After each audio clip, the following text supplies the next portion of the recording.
The views and opinions of the hosts and guests are their own and do not necessarily reflect the position of the management and staff of Guardian Network.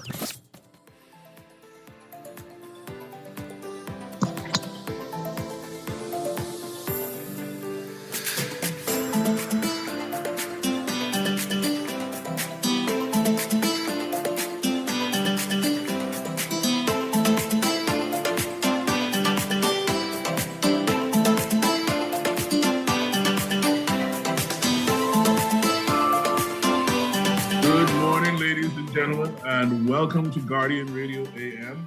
My name is K. Quincy Parker. I am your host, and usually on this show, we would take a look at the one of the big stories in the international media and consider how that story might affect the Commonwealth of the Bahamas or Bahamian interests. And so it's kind of it's about broadening our perspective on what makes the news and the issues of the day. But today we have a special treat because I couldn't pass up the opportunity to discuss with one Belinda Wilson and one Teresa Mortimer the split formation of a new umbrella union, the status quo and the path forward in terms of labor relations here in these Isles of June, as Perry Christie used to call them. And to that extent, I would like to welcome to Guardian Radio AM President of the Bahamas National Alliance Trade Union Congress and Secretary General, President Belinda Wilson and Secretary General Teresa Mortimer. Welcome to Guardian Radio AM. Good morning and thank you. Good morning and thank you. So I'll start with Belinda Wilson in the person of your presidency of the Bahamas Union of Teachers. I think this is a great insight into what might have precipitated this, what seems like a drastic action. Last week, the Prime Minister gave his budget presentation. He presented his budget to the nation, and he made a big deal about giving the teachers a raise and giving the teachers a retention bonus and this, that, and the next. And what is it? I think the next day, there was a story in the news suggesting that the BUT had rejected the government's proposal and was still in the midst of negotiations, and that industrial action was potentially on the drawing board. So there, you juxtapose that against the fact that there was a whole production made about the signing of a memorandum of understanding just before the general election in September of 2021. And it seems that there is some sort of a disconnect with regard to how labor relations are proceeding under the Davis administration at this point in time. So Belinda Wilson, I'd like to ask you to respond to that with your usual candor. Your question is loaded. Okay, first of all, the Prime Minister on the 25th of May said in the Parliament that there's an allocation for salary increase for teachers and a retention bonus. However, from March the 29th, 2022, we met with the Prime Minister and his team, and they presented us with a proposal that day. We rejected their proposal on April the 4th, and they came back with the same proposal, which we again rejected unanimously. 100% of the members that attended the meeting rejected unanimously on the 19th of May. We again rejected on the 24th of May, and all of this is documented to the lead negotiator. So when the Prime Minister spoke on the 25th of May, he should have been made aware that whatever it was that he stated, because he did not state an amount, but what indicated for us and presented to us in writing, we unanimously rejected it. And we gave them 7 days to get back to the table to bring a viable proposal to us that we can consider accepting. So when the Prime Minister made a statement, it was general. He never gave any amounts. What they offered teachers after 6 years of not having any salary increases or emoluments was $58.33 per month, beginning July 1st, 2022 to June 30th, 2023, and $58.33 for July 1st, 2023 to June 30th, 2024. We could not accept that. Further, they offered a retention bonus without giving any empirical data on the impact of the bonus on our members' salaries or their pensionable amounts. So we see the retention bonus as a lump sum, one-time payment, and we prefer to have that reverted to a salary increase. Further, they have a caveat in the retention bonus proposal that if you leave the service before 5 years, then the retention bonus will be taken away, deducted from your gratuity amount. So in the present state, with the limited information that has been given to us, we cannot accept the retention bonus. And as we told them, if they do not come up with the correct information for us to intelligently discuss the retention bonus, then that is also off the table. So I don't know if they have informed the Prime Minister, but they should have, and everything that I'm saying to you was written to them, so they have it in black and white. Thursday, June the 2nd, is their 7 days. So I've been in communications with the lead negotiator for the government. And we've been talking now, every day, sometimes maybe 10 times per day. So we are back at the table on Thursday, June the 2nd. And then we are back at the table again on the 7th of June, Tuesday, the 7th of June. The Prime Minister making an announcement does not excite us because it gives an impression as if the teachers have been offered this big amount of money. We have to operate based on black and white documentation presented to us. And what is presented to us, I've just articulated it to you, and we have rejected it outright.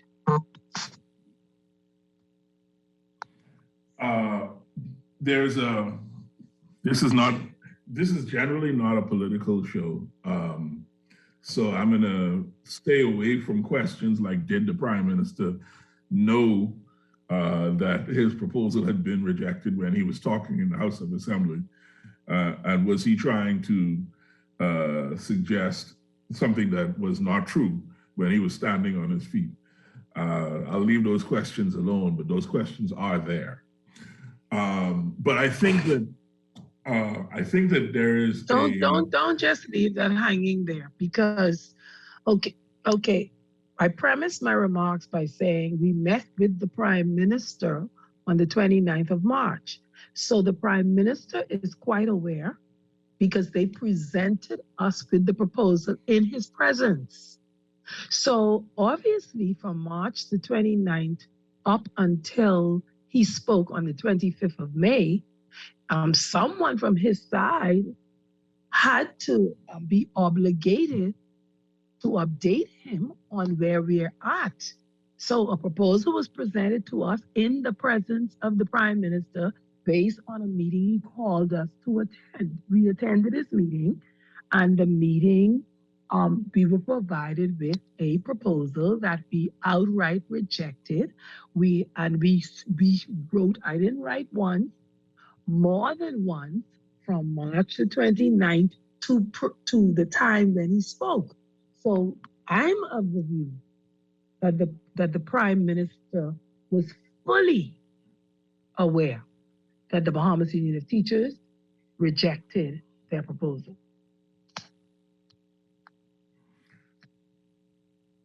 I share that view, but I don't want to draw any conclusions from it on this show because I don't want to change the nature of the show too much, even though we are stepping aside from our usual show today. But I brought that up because I thought that was a good example of where you would expect the kind of assistance from an umbrella union that I think ideally would be provided, where a strong union like the teachers union is having a negotiation and is not getting the kind of results from the negotiation that are satisfactory. And is that not where the umbrella union comes into play? And in that circumstance, what I'm saying is, why the split from the NCTU? Because, well, I'll just leave the question as open as that. I won't make any conclusions on it. So it just seems to me that there's some places where the NCTU may have fallen down, but I'm not a trade unionist, so I don't know for certain. But I'll ask you, why the split? Okay, we're not going to spend too much time talking about the NCTUB because all of the affiliates that have joined the BNATUC are former affiliates of the NCTUB. And so for us, we're of the view that, first of all, we have come together to cooperate with each other. We've come together to support each other. We've come together to protect the democratic nature of the labor movement. And so we are of the view that the NCTUB has not provided the leadership and the support for us, and especially during the last 3 to 4 years, it's even gotten worse. So we've decided to part company. And don't forget now, you have so many different groupings in various sectors that may want to make a choice that, hey, we're finished with this, we're going to move on to something else. And we believe that what we have created now is going to be effective, and we've committed to support workers. Our motto is protecting workers' rights. Our umbrella, our logo is an umbrella, and our umbrella is big, it is wide, and we're going to cover workers throughout the Commonwealth of the Bahamas.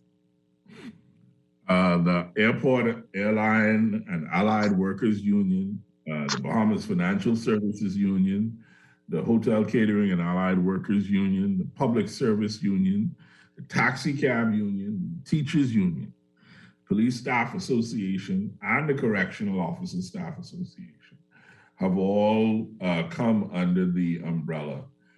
That speaks to something. That speaks to a certain confidence in something. I without trying to put words in your mouth. Why do you think? And maybe Teresa, you could answer this. Why do you think those bodies will have come to become a part of the Bahamas National Alliance Trade Union Congress? Thank you, Parker. What I would like to say is Belinda basically said it. In the last 4 to 5 years, I would say, labor in this country has not been labor. We've been hurting, and we've been hurting all by ourselves with no help. And so these unions and associations that you see comprise the Bahamas National Alliance Trade Union Movement, we have gotten together not just as leaders, but we have gotten together with our members. And we agreed on going forward, and the fact that we need to be labor union leaders. We need to be representing workers in the Bahamas, because we really feel like the workers in the Bahamas are not being properly represented, and we're caught up in the crossfire. And so for that reason, when you read or when you hear about the BNATUC, you would see that we are combining our efforts, and we are combining our communication to support not just ourselves, but to support workers in the Bahamas, because workers have really been neglected in the last 4 to 5 years. And that's a big statement to say that workers have been neglected. When you say that, what do you mean? In the last 4 to 5 years, what has happened to workers in the Bahamas? Just yesterday, a young lady from, she's actually a housekeeper, and her question was, is there someone that we can go to who will represent housekeepers? This is something that myself being a part of the NCTUB, we discussed under really President John Pinder, which would have been years ago, the fact that all workers in the Bahamas need representation. We need the fact that the unions in the Bahamas are what we call sector unions, in that you have to be in the financial services sector to be represented by the BFSU. You have to be in the hotel sector to be represented by the Hotel Catering and Allied Workers Union. The same thing applies to the teachers. You should be a teacher. And so really, who represents the workers who are not under a union? This is where the Congress comes to play, because the Congress has the right, or has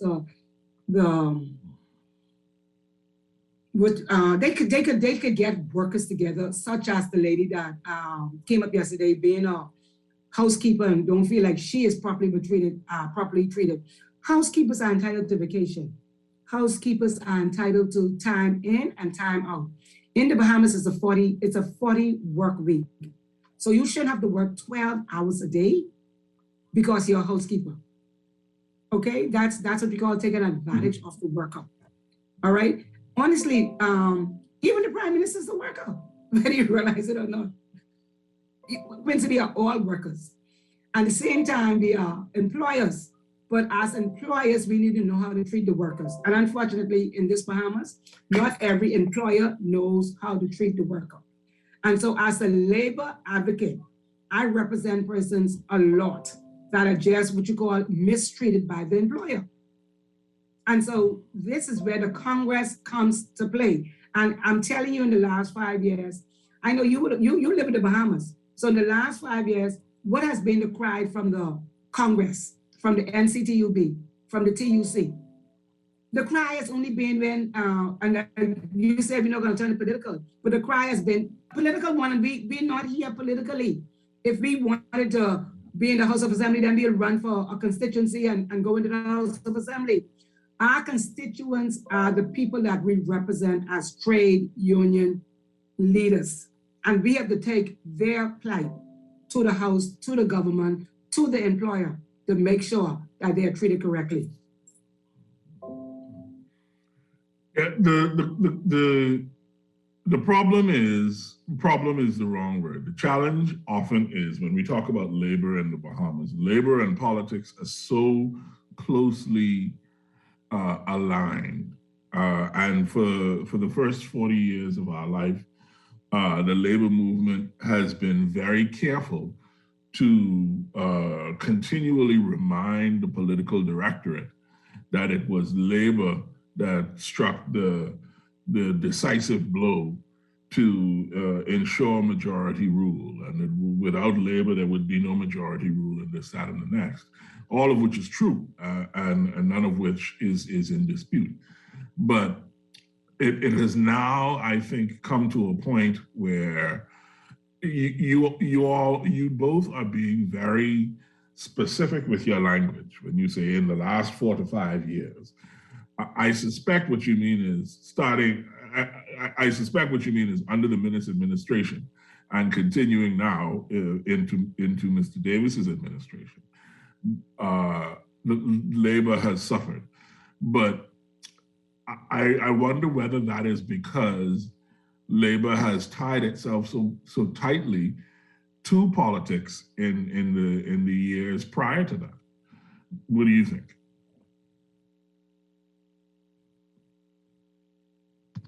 I don't. Go ahead, Belinda. Go ahead. Go ahead, Teresa. Okay. I don't think, Quincy, I don't think it's so much as labor having tied itself to politics. I think when you say labor, you have to look at the leaders, not labor. Labor don't tie itself to politics. Okay, the leaders tie themselves to politics. I remember one of our past trade union leaders, Pat Bain, clearly stating, if it is the house that you want to run for, then go for the house. Don't use your members or don't use the union to find your way in the house. Feel free and leave the union alone and go for the house. And I remember that coming out really when at the time, D. Shane Gibson, who was a trade union leader representing the leaders on BCPOU, and he said he felt that he was the president when he resigned and went and ran for the house. So the thing is you need to know, as a union leader, you need to know what your priority is. Why are you a trade union leader? And I keep telling people, the trade union leaders of bygone ages, Leroy Duke-Hanna, the father of labor, Sir Randall Fox, they would look at labor and they'll really wonder what has taken place. Because those, Donald Simonet, those guys stood up. No matter who the government was, they stood up. If you did their members something, they let you know. And I think that's where we have lost our way. We can't attack if it's our party, and that's not the way it should be. We need to remember who our constituents are. Our constituents are the persons that we represent. My constituents is the financial services sector. And I tell people in the financial services sector, I have the PLP, I have the DNA, I have the FNM, I have the independent, I have them all. And at the end of the day, I need to make sure that they're all satisfied and happy with what I bring to the table. Go ahead, Belinda. Sorry, go ahead, Belinda, yes. Yes, and I agree with my sister Teresa, and I wanna switch it a bit because I don't think that we have time to focus on the political arena when in this country we have to focus for labor in our view. We have to focus on the ILO Decent Work Country program. We have to examine the minimum wage, livable wage. We have to be a part of the National Tripartite Council. We have to give our recommendations on legislation, new legislation and amended legislation. The government is now trying to introduce a contributory pension plan. We have a compensation study that's been done from 2012, which spoke about the levels that workers are on and what their salaries and compensation and remuneration should be. We have immigration and migration. We have the Minister of Labor who should submit to the trade unions annually a report, the report that he's submitting to the ILO, things that we have not received or seen for years. We have appointments to various boards, not to be appointed to a board for favors, but to be appointed to a board because it's a part of the ILO National Tripartite Council. That's one of the elements. We need to strengthen our unions and associations. We need to continue our training and professional development. We need to develop youth arms so that us who are going to be moving off the scene of trade unions in another couple of years, we will have persons who will seamlessly take over from us. Women committees and which deals with gender issues that impact female workers on the job. We have occupational safety and health issues in the workplace and the environment. We're in a COVID environment now. We have industrial and trade disputes that we get. It's caught up because you now have to go to the same person who breached your agreement. The Minister of Labor have to send your matter to the tribunal, but it's the Minister of Labor who in breach of what it is that he has to send to the tribunal. So we have to be looking at matters like that. We also have the ILO Convention 102 that speaks to Social Security, a minimum standard. And all of us know what the actuarial report has said about our funds at NIB. So listen, the work for the Congress is major work. And like my sister Teresa said, if you want to run, pay your $400 and go run, because your members are looking at this and resolution to what concerns on the job. Then please, everybody, do the job that the members voted you in to do. Your job is to represent and protect the rights of workers. One of the things that has been said, Belinda Wilson, Teresa Mortimer, is that the new Congress will focus on outstanding industrial agreements that remain to be completed. Which industrial agreements are yet to be completed that would become your focus? I didn't get that clearly. Oh, sorry. Yeah, you talked about focusing on outstanding industrial agreements, getting those completed. Yes. I'm just asking which IAs remain to be completed.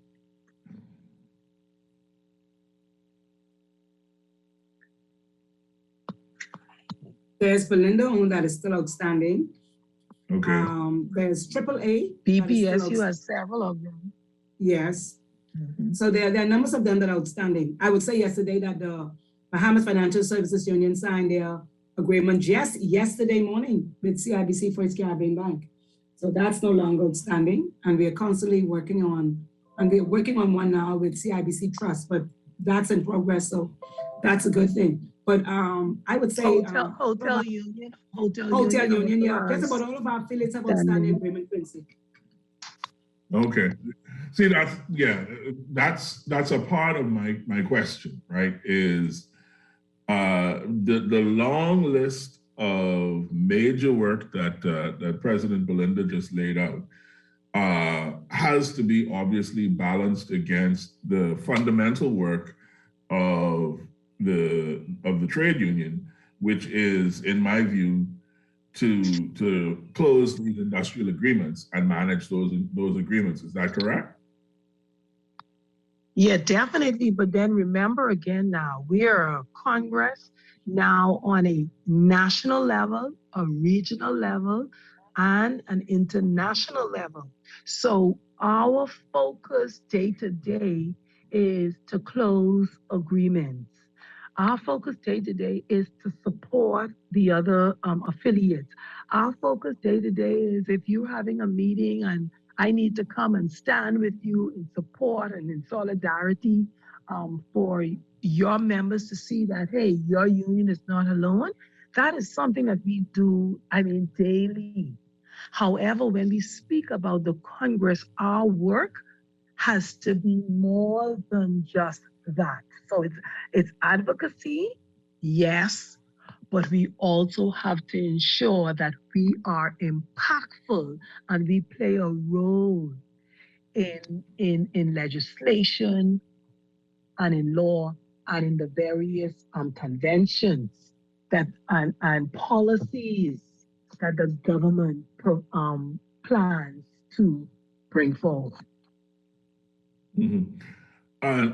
And this is a tough question because in this country we all know each other, and as a reporter for almost 30 years, I know most people at the top of these labor unions, and there was a vote of a lack of confidence in Bernard Evans. How does, and I don't want to, this is why I say I don't want to make anything personal, but what if you could say without being personal, what was the challenge with Bernard, and how do you protect yourself against making those same mistakes? Okay. Well, I'll take a stab at that being the president now. Okay, first of all, and like you said, you're not taking it personal, but first of all, we were all made aware. It was no secret that Mr. Bernard Evans applied for a nomination with a political party for a constituency. So when you make a commitment that you've applied for a nomination, when we're going to look at our television or our social media and we see you flying around to the family island with politicians, then to us, it means that you have made a decision that your priority is politics and it's not serving us as the workers. Now, we're not saying that if you want to run, you can't run. Yes, you can. But then you have to separate the sheep from the goat. So if he had given up the position and then go on to fly around with his political party of choice, then we take no exception to that. But you're holding on to our position. You are compromising our unions and our workers while you pursue or push your own agenda. So that was a challenge. And let me also say this too. If I wanted to run in the election last year, I could have been a candidate. I had 11 different groupings, parties, groupings, asked me to be a candidate. I chose to remain with the teachers. That was my choice. So what I'm saying is when you make a choice, then you have to suffer the consequences of that choice. And hence we believe that Mr. Bernard Evans was so compromised that he could not provide the leadership that we needed. Okay. So it comes down to a simple choice: politics or labor. No, it can be politics and labor, but you have to place your priority. So if you're in labor and you choose to go to politics, then you do the honorable thing and you give up the worker's position. Give the worker's position up, and you go on and you pursue your political dream. Yeah, that's what I'm saying. I don't mean you can't do both. But I'm saying that you can't have both at the same time. No, you can't. Yeah, that, or at least that is the contention, right? So we have a call, ladies, which this technically this is a call-in show, and we do texts and whatnot. I had hoped to get to two more questions before we open the phone lines, but if it's all right with you, I'd like to take this call. Eh? Go ahead. Is that all right? I'll show this, bro. Caller, thank you very much. You are live on Guardian Radio A.M. Quincy, good morning. And good morning to Mrs. Belinda Wilson and her comrade. Thank you. This conversation this morning is semi-personal because I've also recognized some ripples in the water as well, and I'm happy to see that you guys are addressing it. Too often in this country, we have seen where entities that was established to protect the workers in this country has been infiltrated by politics and politicians. The hotel union, for which I have been a part of for well over 30 years, to be honest, a lot of the workers believe that politics is so ingrained into that entity. I'm not meaning to, single it out, but just to give you the personal depth of where I'm coming from. That politics seemed to dictate a lot of the things that the union could do and could not do. I've seen this happen over 20 odd years being in the union, where there are certain things that the leaders of the union had fought so diligently for the workers and for which we also enjoyed for a certain period of time. And after being asked to give up certain concessions, certain rights and everything, the workers never got those concessions back. And yet today, it still seems as if the unions are compromised. Maybe perhaps what Mrs. Wilson and this new union is about to do is to bring a breath of fresh air and reinstall the belief in many of the workers in this country, especially the older ones who have been in the industry for quite some time, that some of the rights of the workers are going to be taken seriously, and some of the rights that once was enjoyed will now be returned to the workers. I'll close on this one point very, very succinctly. I know one of the last things that the government had done to the Bahamian workers was to institute that regardless of whether you worked 20, 30, 40 years in the industry, you're only compensated for 12 or 13 years. That is one of the most ridiculous things I've ever heard in my life. And I'm hoping that this union will then agitate to return the rights, that if I work 20 years for an entity, I should deserve 20 years of compensation. If I work 30 years, I deserve 30 years. So I would like to hear Mrs. Wilson's take on this, on what are some of the policies going forward. I know it's kind of early, but just to give me a snapshot of to give the assurance to the Bahamian people and the workers that this union is going to really stand up and return some of the benefits that the workers once enjoyed. Thanks for taking my call, Quincy. Thank you, Jeff. God bless. Before you answered him, Belinda Wilson, I want to read you these two text messages because I think that they will also inform your response. This one says, "Why does it seem like the only voice of unions in our country is Belinda Wilson? That is not a good thing." And then this other texter, I think, is referring to our conversation about politics. It says, "There are two sides of the story.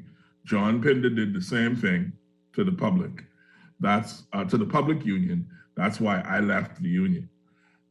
So now I'd like to open the floor to you, Belinda, to respond. Well, he asked me to list some things, and I think I just listed a whole long list of items previously. Yes, okay. You did. And Yeah.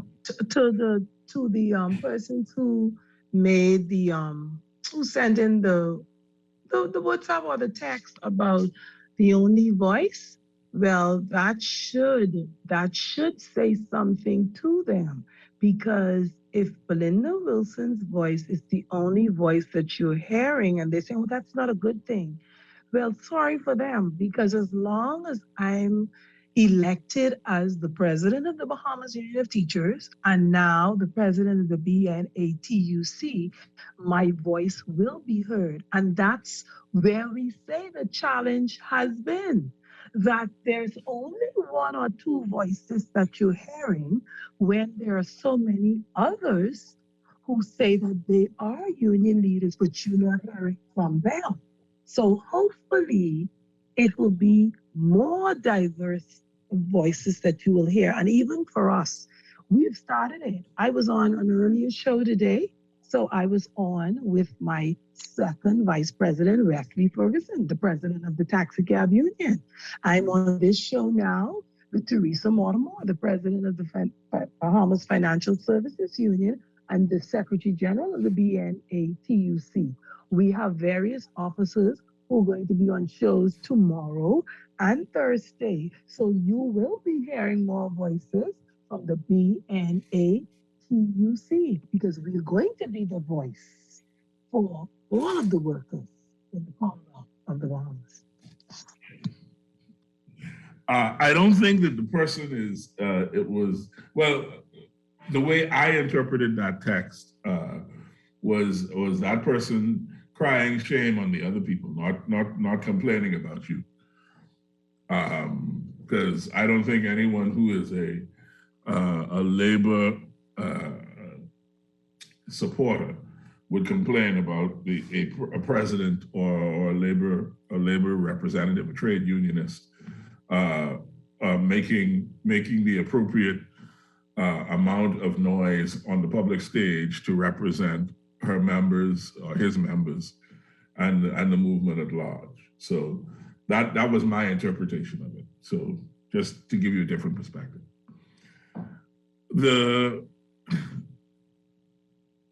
The focus on legislation that you mentioned in your launch thing, I want to ask you what legislation that you want to focus on in particular after we take this next call. Caller, thank you. You're live on Guardian Radio AM.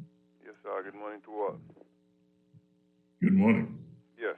The issue I have with the unions, right, is that they don't represent what I would call the masters of the Bahamian labor, the ones in the private sector. And every time, especially the public service union, every time they are successful in getting pay raise and increments and the like, and the public sector, private sector feeds it, especially the poor, who are unfairly taxed. And what I would say to them is, what they ought to do is get a general union, a union for all workers. The mission is to organize, to unionize all workers. You see, and maybe even to go to further, they should perhaps get a labor party. Because only a labor party could take care of labor. It should be their priority, labor. Thank you. All right. Thank you very much, sir. Appreciate it. Before we go back to the question about legislation, does Teresa, you have anything that you wish to say to the caller? Yes, thanks, Quincy. I hear the caller complain, and I can say to the caller that I represent a private sector. The financial sector is a private sector. The government bank, which is the Union Bank of Central, the Union of Central, the Bank of the Union, the Central Bank of the Bahamas, is represented by the Union of Central Bank, the Central Bank Workers. That's a separate union, separate and apart. So it has nothing to do with a private entity. But I will say that as a trade union leader, I represent the private sector. And I can tell you, the cry from the government, whenever I have a problem, is that's a private sector. I don't have any control. I can't help you there. You need to sit down and talk. And so that's what I have to do. I have to sit and talk with the persons in the financial sector to make sure that we on one accord, that we understand each other. I'm grateful for the fact that CIBC First Caribbean, we actually have a partnership agreement. And that partnership agreement is not just for the Bahamas, it's for or the full Caribbean islands. Wherever there's a CIBC in the Caribbean islands, they're part of the partnership agreement. And I'm happy to say that I'm the chairperson for that partnership agreement. And so I get to, I have a lot to say. I get to be in meetings internationally, Caribbean-wise, that benefits not just the Bahamas, but benefits the whole Caribbean. But the thing with the private sector is the government always tell you, they can't help you, their hands are off it. It's a private sector. But my thing is, whilst it's a private sector, the Constitution of the Bahamas clearly states that every Bahamian is entitled to join a union of their choice. So why then would government sign an agreement that says these members cannot be unionized? That's a different question for another day. But in the private sector, we do try.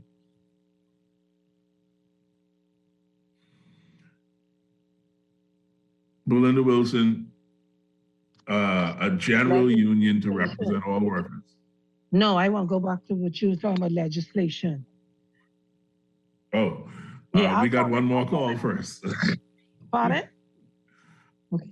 So I have another call I have to take first, and then we can get to that. Okay. Caller, thank you for calling. You're live on Guardian Talk, Radio A.M.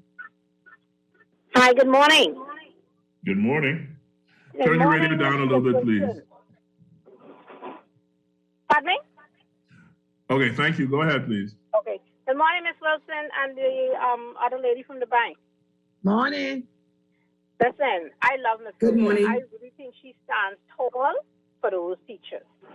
You understand? And to me, when she speaks, even though I know she is for the teachers union and not for the private sector, because I'm one of the private sector workers, I still feel when she talks, I feel like it's general and across the board. However, I started out in fast food chain, and they really take advantage of the staff in those areas. So I feel like that general union that covers that umbrellas more than just government or hotel workers. I feel like we need to look into something like that, because the way I see it, I feel like unions are afraid of some private sectors. Like there's a fair, or like I always say they pay them off because union don't touch them. So I would like Ms. Wilson to answer for me, please, if there's a fair of private sectors. I understand what the lady from the bank is saying, but that's just one section. There's a number of sections where private sectors are literally daily taking advantage of staff. Thank you, caller. Let's let him get a chance to respond. Okay, Appreciate now, the call. Thank you. Miss, you know I ain't never scared. No, we're not afraid of the private sector. And in fact, Sunday after we launched, I had a telephone. Someone called me shortly thereafter, raising the point about us reaching out to the small businesses and private sector. And so I don't know, even in our press release on Sunday, we said that one of our priorities will be to increase the numbers of affiliates, be they unions or associations. So yes, we will. What we're probably gonna do too is we probably going to call a general meeting of non-unionized workers, because that's a large segment of persons who are not being represented. So I think we're probably going to we'll probably take it in that vein, have a meeting for unionized workers and see how best we can get y'all to organize yourselves into small unions or into one large general union. So listen out. That's definitely something we've discussed already among ourselves on the executive board. So we definitely will be targeting those non-unionized workers. It sounds awfully like, anyway, I won't say anything about Workers' Party 2.0. Let's talk about this legislation. We got 5 minutes left. Okay, quickly. All right. When we speak about legislation, you would know that in 2017, the Industrial Relations Act, Chapter 321, there were sections of that act that was amended. We still have work to do in the Employment Act. And one of the previous callers spoke about how many years salary or payments you would get after working for X amount of years. So that definitely is something that we have to review. When the government is going to propose a contributory pension plan, then that means that there has to be an amendment to the Pensions Act of 2010 in order to facilitate any changes to pensions. You would also have, as I would have said earlier, you have occupational safety and health issues in the workplace. So definitely we believe that you'll have to look at the Health and Safety Act of 2001. And then we have the ILO Convention 102 that speaks to the Social Security and the minimum standards, which has some impact on the NIB payments and contributions. So all of these matters, if the government proposes to implement certain changes, then these changes will have to be, some of them will call for amendments to standing legislation, and we intend to have our voice as a part of and to give recommendations toward that end. There are some text messages that I'd like to read before I respond to your last comment, Belinda Wilson. This one says, good morning. Can your guest kindly advise us to how receptive and responsive or not the Ministry of Education is with unions issues? And the last text I'll read for the day, didn't Thomas Bastian start a general workers union? So hello? Let's, yes, go ahead. Yeah, okay, how receptive is the ministry? The ministry has been very receptive in conversations or responding. If I send a WhatsApp, a email, a letter, or a telephone call. However, they've been very slow on execution and providing documentation for a lot of the matters that we have we've addressed and that are outstanding. And right now, the major thing apart from the completion of the negotiations with the BUT is the hundreds of teachers who are waiting for promotions, reassignments, reclassifications, and back pay. And so an increment, of course, an increment. So I've been in communication with the Minister of State for the Public Service. I've been in communication with the Minister of the Public Service and both permanent secretaries of Education and the Public Service. And we are expecting to have an updated list as to who has been confirmed and whose matters have been processed. But it takes too long, and there has to be a better way to have these matters adjudicated, resolved in a more timely manner. Thank you very much, Belinda Wilson, Teresa Mortimer. We will be watching to see how the newly formed Bahamas National Alliance Trade Union Congress develops, protecting workers' rights under the umbrella. Yes, sir. President Teresa Mortimer, Yes, Secretary Thank General. you. Thank you very much for joining us today. Thank you. It's our pleasure. Thank you, too. All right. All righty, take care. Bye-bye, Bahamas. And that's going to do it for us here on Guardian Radio AM this morning, folks. Juan McCartney is up after the news with The Revolution. Take care. You're listening to Guardian Talk Radio.